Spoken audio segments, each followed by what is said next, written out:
Kyle Austin here with Matt Wenzel at Spartan Stadium. We just wrapped up Michigan State's Media Day. It's preseason Media Day for 2016. We talked to Mark D'Antonio. We talked to pretty much every key player on the roster.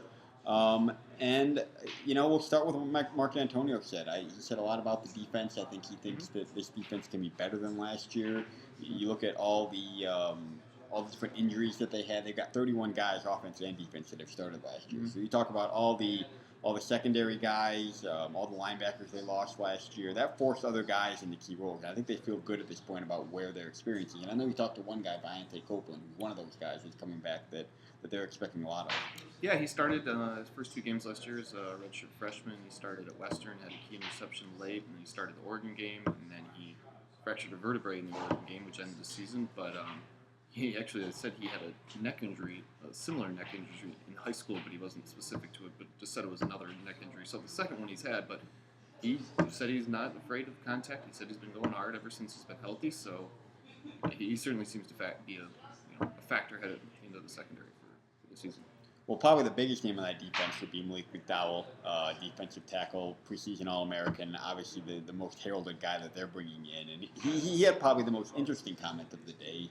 He got asked a couple times, he's going to his junior year, so he can go to the NFL 1 year early after this year. He got asked a couple times, and generally asking a guy about the NFL decision in August is kind of fruitless. But he came out and he said, if I'm not top 3, I'm not going. And he was adamant about it. He repeated it 2 or 3 times. He said, if I'm number 4, if they come back and they tell me I'm going to be number 4, I don't care. I'm not going. Which is interesting. I'll throw a little cold water on that and say that it's early August now. I think he's saying what people want to hear, which is good. But if he really means it, that would be a pretty big upset for them to have 2 more years of Malik McDowell instead of 1. Yeah, and but also, like I said, it's a little early to be making that call, and I think everybody knows. Connor Cook could certainly attest that. Where you're projected to go in the NFL draft isn't necessarily where you'll go, for whatever that's worth. So we'll check back in with that one in December, but certainly interesting to talk about today. Flipping to the offense, obviously we're going to start with a quarterback decision.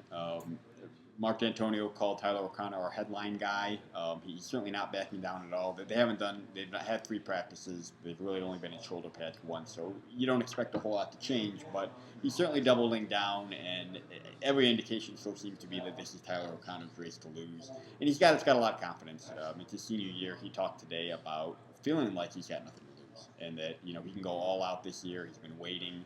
And he seems like he's in a really good place. And it's at a point where I'll be very surprised if anybody besides him takes the first snap. But you talked to Damian Terry, too. He's certainly in a unique position being a junior, probably having some work to do. What did Damian say?